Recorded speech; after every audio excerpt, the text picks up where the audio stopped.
Mokhtar Touré, je suis le président de l'Académie nationale des sciences du Sénégal, les sciences et techniques du Sénégal. Donc, quelle est l'importance d'une telle journée aujourd'hui? C'est une importance cruciale, comme je l'ai indiqué dans mon intervention. C'est l'occasion annuelle que nous avons d'entrer en communion avec notre environnement, avec nos partenaires, avec les bénéficiaires de nos résultats, pour discuter de l'état d'avancement des connaissances dans certains secteurs. Cette année, c'est dans le domaine des changements climatiques, de discuter des questions d'ordre social, économique et technique et scientifique. Et de discuter et d'éclairer le public sur des questions qui ont besoin d'un éclairage scientifique pour que ces sujets soient mieux compris et mieux compris et mieux appréciés. Voilà, c'est ça l'objet de la session d'aujourd'hui. Est-ce que vous pouvez revenir sur le thème? Bon, le thème est celui de la transition climatique et du développement durable.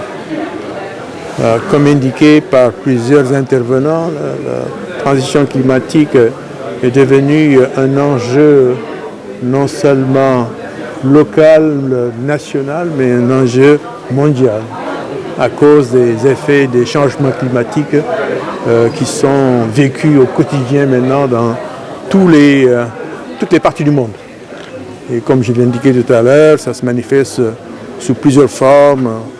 L'augmentation des températures, la hausse des températures, les phénomènes extrêmes comme la sécheresse, les inondations auxquelles on n'échappe pas, la montée des eaux, et en ce qui nous concerne directement au Sénégal, l'érosion côtière sont parmi les phénomènes Donc il était important qu'on puisse nous pencher sur cette question en examinant de façon assez précise les causes de ces phénomènes et surtout les mesures qu'il faut prendre, les mesures d'adaptation et d'atténuation et d'adaptation à ces phénomènes qui sont là pour la durée.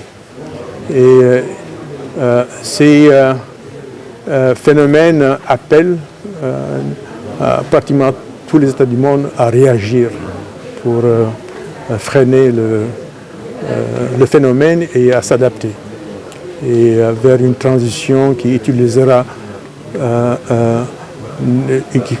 qui promet une économie sur le plan énergétique, une économie de carbone, c'est-à-dire utiliser de moins en moins donc les sources polluantes et de faire une transition vers des systèmes énergétiques plus propres.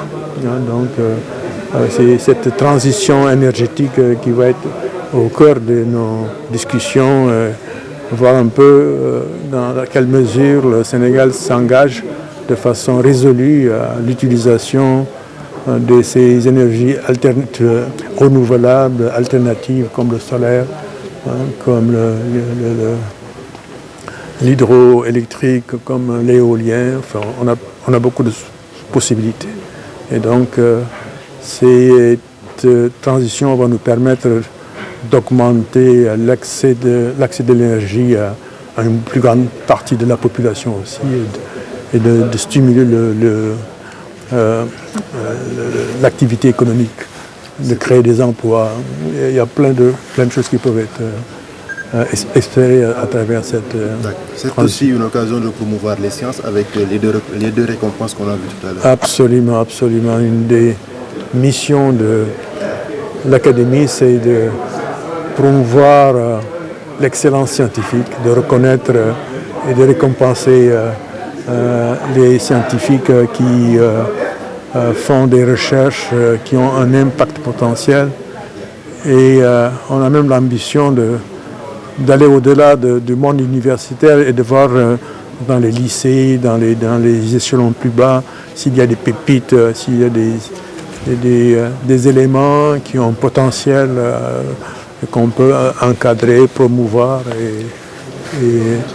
et voir donc évoluer vers les sciences et la technologie. Le problème, c'est que dans le système éducatif actuel, les sciences et techniques n'occupent pas une place très importante. Comme vous le savez, comme vous l'avez vu, comme on va le peut-être dans les jours à venir, il y a plus de bacheliers non scientifiques que de bacheliers scientifiques. Et on ne peut pas développer une économie, un pays sans avoir une base scientifique solide.